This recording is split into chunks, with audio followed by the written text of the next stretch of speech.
Hai semua, nama saya Tanisha dan hari ini saya akan membincangkan tentang pendidikan moral tingkatan 4, unit 2 yang merupakan peribadian mulia kelas sendiri.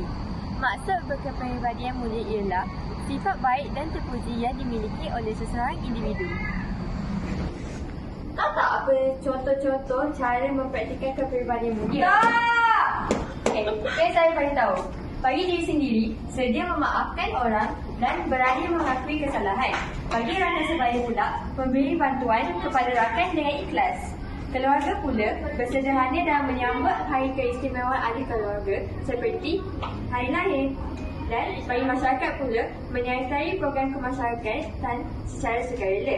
Bagi negara pula, melakukan sesuatu untuk mengharumkan nama negara. Diorang tengah buat apa tu? Ini merupakan satu kekangan dalam perpadukan kepribadian mulia. Teruknya diorang ni tak dapat nak susun kasut sendiri. Inilah contoh murid yang tidak mempunyai kepribadian mulia.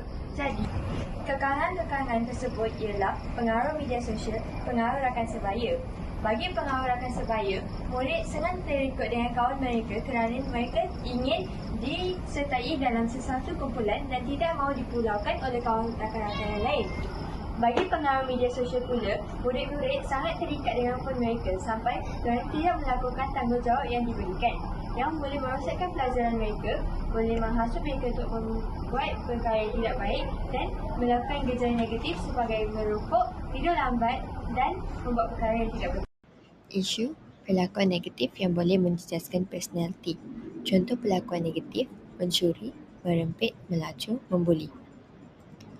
Punca perlakuan negatif bagi diri sendiri ialah tidak mampu menyesuaikan diri dengan keadaan dan persekitaran.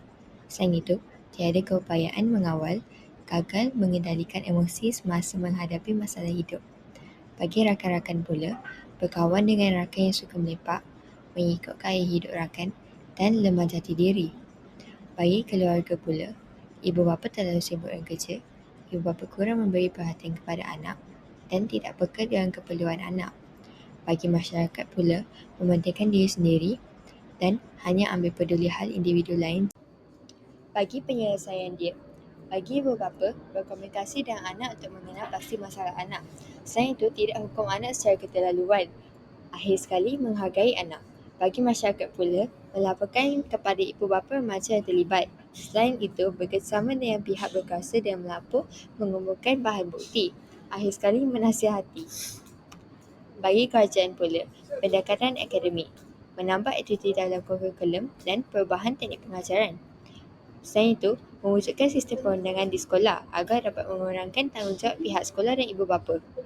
Kita juga boleh menguatkuasakan undang-undang oleh pihak berkuasa agar dapat mendisiplinkan pelajar.